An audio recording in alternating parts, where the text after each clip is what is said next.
There is a voice from years ago that you can still hear if you go quiet enough. A cruel word someone once said to you. The kind of thing they have probably forgotten completely. You have not.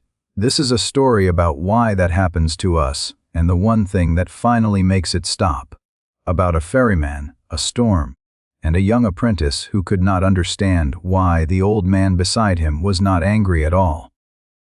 On the wide brown river outside a small village, an old man named Anand had crossed the water so many times he no longer counted the trips. He had a young apprentice, a boy named Kabir, who was learning the currents, the reeds that hid the shallow rocks, and the particular smell of the air before a storm. That smell was in the air the afternoon this story happened. The sky had gone the color of a bruise, and the water had started to move the way water moves when it is deciding whether to be calm or violent. Anand looked at the clouds and told Kabir they had time for one more crossing, if they hurried. A merchant was waiting at the dock, a heavy man with heavier bags, shouting before he had even reached the boat. "Hurry up, old man," he said. "I am not paying you to stand there and look at the sky." Anand said nothing. He held the boat steady while the merchant climbed in, rocking it hard enough that Kabir had to grab the side. They pushed off. Halfway across, the storm arrived early. Rain came sideways. The river, calm a moment ago, began to fight the oars. Anand rowed with the strength of a man half his age, angling the boat against the current, calling out to Kabir over the wind to help him hold the line. The merchant, soaked and frightened, began to shout, "You are going to drown us, old fool! Row faster!" "Do you not know how to do your one job?" Anand kept rowing. The merchant kept shouting that Anand was slow, that Anand was stupid, that Anand should have refused the crossing, that he would tell everyone in the village what a poor excuse for a ferryman he was. None of it was true. None of it was fair. Kabir, gripping the oar across from him, felt his face go hot with each word, the way your face goes hot when someone insults a person you respect. He wanted to say something back. His hands tightened on the wood. But there was no time. The far bank was close now, and Anand was shouting instructions, and the boat hit the dock hard, and it was over. The merchant climbed out without a word of thanks, still muttering, and disappeared up the path toward the village. Anand tied off the boat. He shook the rain from his hair, checked the oars for damage, and began walking the long path home, the same path he walked every evening. Kabir walked beside him, and he was still burning. He kept replaying it. The old fool, the poor excuse for a ferryman, turning the words over like stones in his hand, sharpening them each time. By the second mile, he had composed, in his head, 4 different perfect responses he wished he had shouted back at the merchant. By the 3rd mile, he was imagining the merchant slipping on the muddy dock, and no one helping him up. Anand, meanwhile, was humming. Kabir could not stand it any longer. "How can you hum?" he said. "That man insulted you in front of me. In the middle of a storm you saved his life in. Are you not angry?" Anand did not answer right away. He stopped in the middle of the dark road, bent down, and picked up a stone from the mud at his feet, small, wet, unremarkable. He held it out until Kabir took it in his hand. "That is the word he threw at me," Anand said. "Heavy, isn't it?" Kabir turned it over. "It's just a stone. It is exactly as heavy as you decide to carry it," Anand said. "I felt its weight for about as long as it takes a wave to reach the shore after a stone lands in the water. And then, at the dock, I set it down." "But he insulted you," Kabir said, still holding it. "Doesn't that deserve to be carried? Doesn't it deserve to be remembered, so it can be answered?" Anand stopped walking.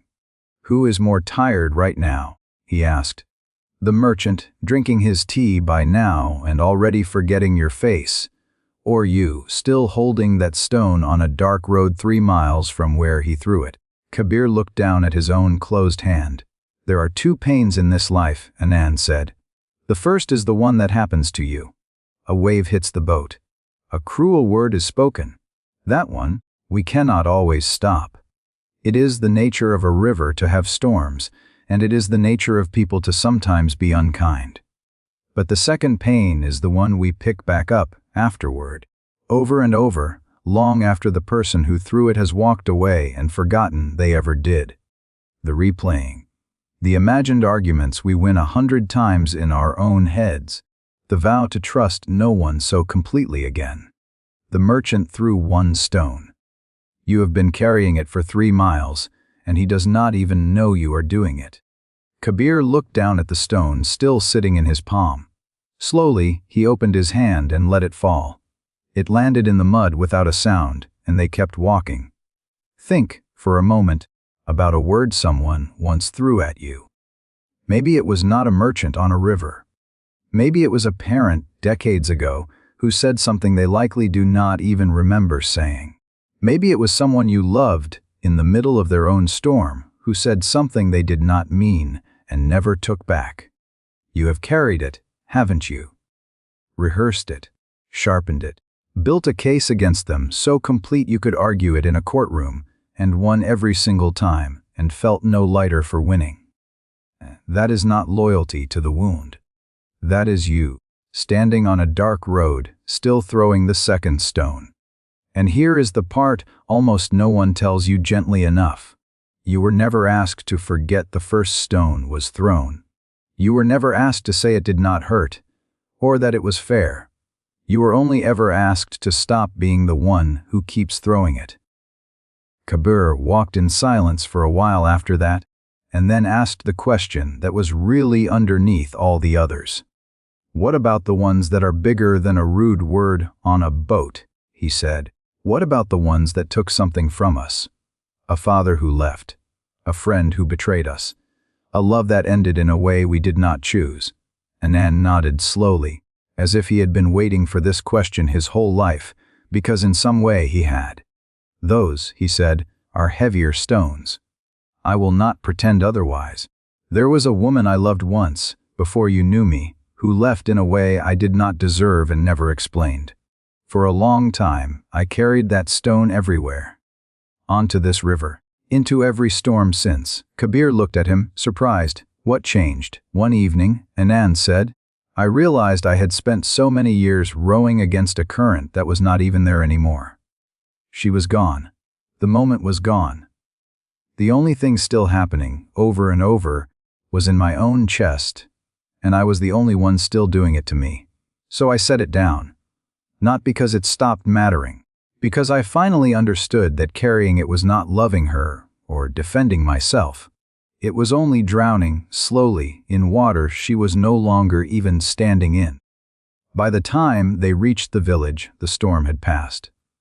The clouds had thinned enough to let a little orange light through, low over the rooftops, and the road had turned to mud that smelled like rain and earth.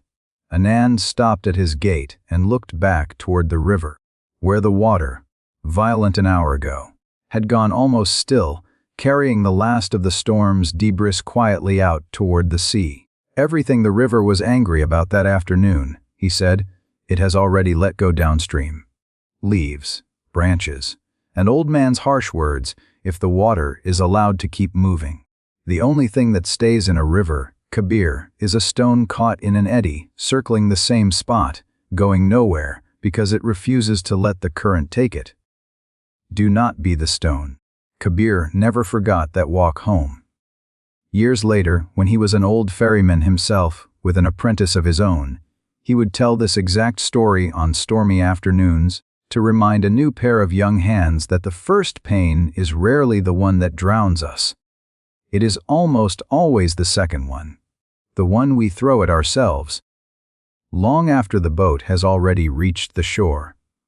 If there is a voice you are still carrying tonight, longer than the person who spoke it ever thought about you again, maybe this is your evening to set it down at the dock, not because it did not hurt, only because you have carried it far enough. Tell me, in the comments, whose voice you are finally ready to put down. This is Blissful Journey. If tonight's story felt like it was meant for you, stay a while longer. Subscribe and walk these quiet roads with us.